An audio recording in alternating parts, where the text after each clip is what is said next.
Hello. Today I'm on the campus of the University of California, Berkeley.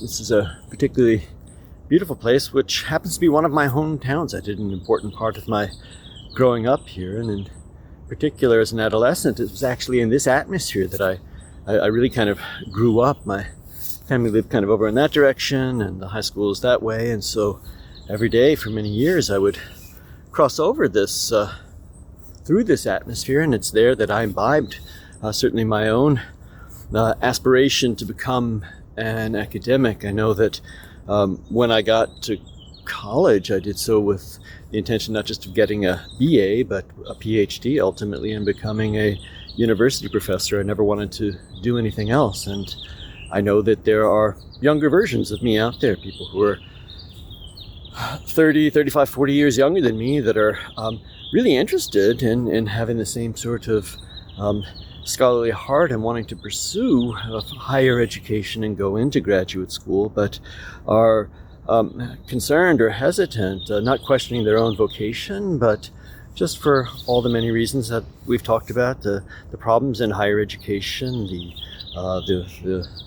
the content of the programs themselves, and various kinds of atmospheres, political, social atmosphere, personal politics, so that many people have heard that unfortunately graduate school, instead of going to graduate school, instead of enriching your soul, can kind of suck your soul out, which is clearly something nobody wants to have happen. So, but yes, I have many people like this in my academy, and other people contact me for advice about should I go to graduate school or not, given these circumstances. And again, I'm happy to provide real in-depth advice to anybody who seeks it out from me. But here I can only give some general advice that again is for aspiring academics in particular. But I think the first part of what I have to say is applicable to anybody who's aspiring to something. So if you've clicked here because you like my videos anyway, please stay for at least a little bit longer.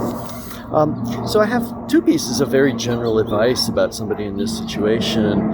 The first one to me seems kind of basic, and it's financial. And if you need financial advice from me, I don't know that that's a very good situation to be in. But the advice would be, should you go to graduate school? Well, not at the cost of incurring crushing debt.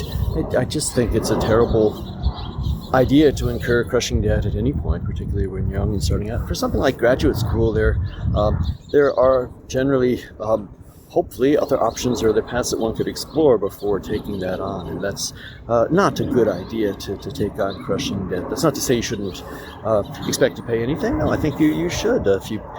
When you pay for something of value, that's part of what makes it have value versus getting it for free. But certainly no crushing debt if that's involved.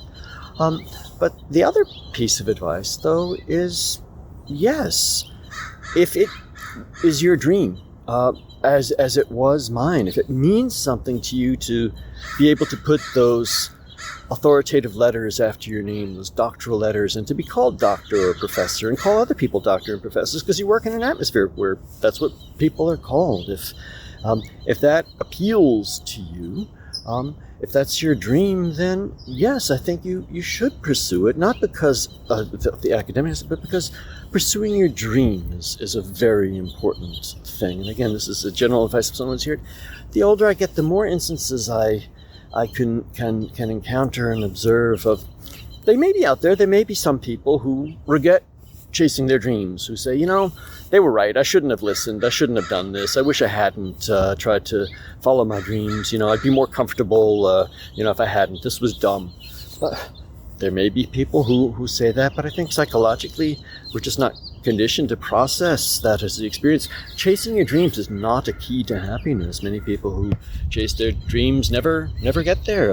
The dreams maybe constantly elude them or change or morph, but people who pursue their dreams, I think that the pursuit itself is of great value. And I've never met somebody who's pursued his dreams who says, that they regret doing that. Whereas conversely, again, those people who haven't pursued their dreams tend to be kind of that eats at you, that gets at you. You can never quite forget that. You're always thinking, what if I had, or I wish I had, or if something had been different, and you're always kind of regretting that if you don't pursue your dreams. So in general, I think that's very, very good advice. But yes, there are some really bad programs out there, so you don't want to go to those. You need to, one thing, if it's the overall situation, you just need to hold your nose and go through it the way we do, I don't know, with our political situation. Wouldn't it be wonderful if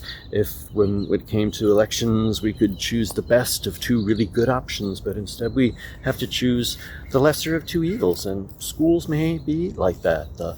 Not all programs are equally bad of the things that one might be concerned about, so find the best program you can, and just sort of you getting through it as finishing school. We've talked before about the fact that education really has been diluted, and perhaps a doctoral degree today only has the amount of knowledge that a bachelor's degree might have had a couple of generations ago. So you wouldn't think of finishing your if you have this kind of scholarly heart, you wouldn't think of ending your education after high school or college. So it seems like you should just go on to think of it as finishing it. But don't think of getting your PhD as using that horrible term that we all too often do, as a terminal degree.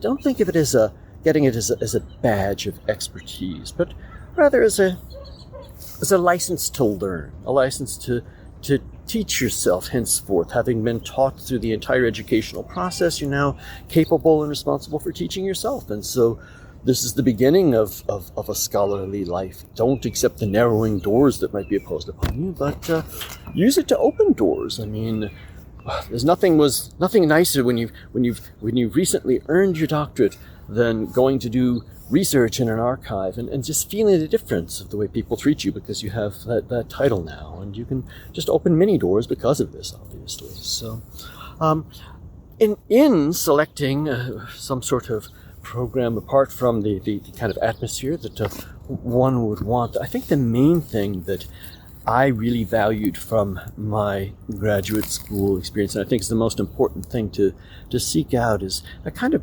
place where there's you're expected to write a lengthy dissertation, a book length thing, and you can have as your doctoral advisor and other advisors people who have written books before and can guide you through the process of developing a research project and following it through over many years, and connecting the chapters, and that's a very hard thing to do, a very much longer research project than one's done. If you can do that under the guidance and the tutelage of people who know what they're doing, I think that's the most invaluable aspect of not just getting to put the letters after your name, but earning them. That's how you earn them, by writing something substantial like that. And then that's just the way you feel about yourself after doing that.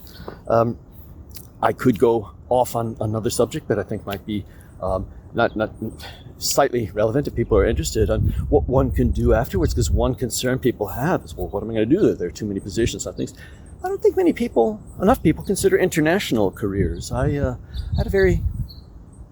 would recommend international careers to a certain type of person who might want to think about that, as many foreign universities of my experience had a lot more opportunities to continue sort of growing and studying on your own than I think are available here. But even here, I think, again, it's very important to earn those degrees if that's in your heart, and pursue this dream, because at some point this situation in academia and higher education has got to be reformed, and that kind of reform can, I think, only come from within, from people who have the qualifications to lead these institutions in ways that might resemble more the way they used to be when people like us sort of conceived these scholarly notions of spending a life of learning in atmospheres like this. So again, that's just very general advice. I hope that was interesting. It's stimulated to me by being back in Berkeley here. If anybody wants specific advice about this, you can reach out to me. And I thank you for listening, and I will talk to you again next week.